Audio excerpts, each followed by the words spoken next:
Sa akin pong paglapit, lagi po akong nagsa-sign of cross. Yun po ba dapat po ba sa ating paglapit kailangan po bang mag-sign of cross?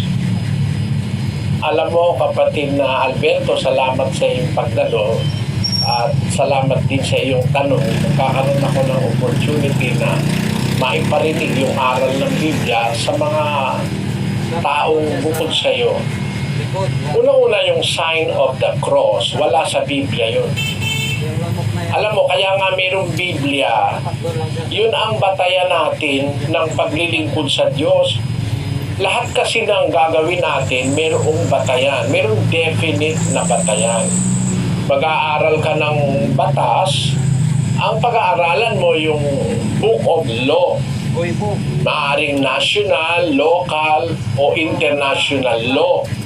Mag-aaral ka ng inhinyero, meron kang pag-aaralang mga aklat, yung mga batas ng physics, at saka yung mga batas ng matematika. Kasama na rin yung 1 plus 1 equals 2, 2 plus 2 equals 4. Ayun. Merong mga batayan lahat yan. Merong definite na karunungan ang abugasya. Pag nag-aaral ka ng abugasya, meron kang, ang mga gobyerno, meron silang itinatadhanang mga aklat na pagbabatayan ng karunungang ituturo sa estudyante ng alinmang sangay ng karunungan. Ngayon, pagdating sa relihiyon, 98% ng lahat ng naniniwala sa Diyos nagbabatay sa Biblia. 98, 95, palagay mo ng 90 nang naniniwala sa Diyos. Meron kasing mga tao hindi naniniwala sa Diyos Yung mga ateista, yung mga libre pensador, yung mga free thinkers, hindi naniniwala sila sa Diyos.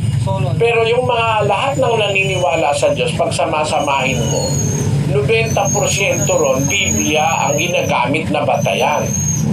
Ngayon, ang Biblia, ginagamit na batayan sa instruksyon ng Diyos na kung mag-aaral tayo ng pananampalataya, dapat yung batayan natin, nakasulat lahat. Walang galing sa utak ng ministro.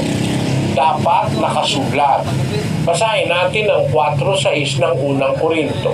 Ang mga bagay nga ito, mga kapatid, ay inianyo ko sa halimbawa sa aking sarili at kay Apolos dahil sa inyo, upang sa amin ay mga tuto kayo na huwag magsihigit sa mga bagay na nangasusulat, upang ang sino man sa inyo ay huwag magpalalo ang isa laban sa iba. Pansin mo yung salita ni San Pablo, upang sa amin ay mga tuto kayo na huwag magsihigit sa mga bagay na nangasusulat.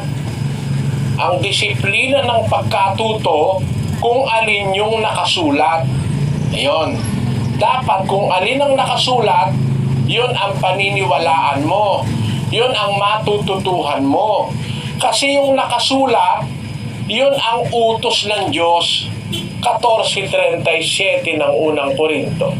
Kung iniisip nino man na siya'y propeta o ayon sa Espiritu, ay kilalanin niya ang mga bagay na sa inyo'y isinusulat ko na pawang utos ng Panginoon. Makaliwanag, ang isinulat ng mga apostol, utos ng Panginoon.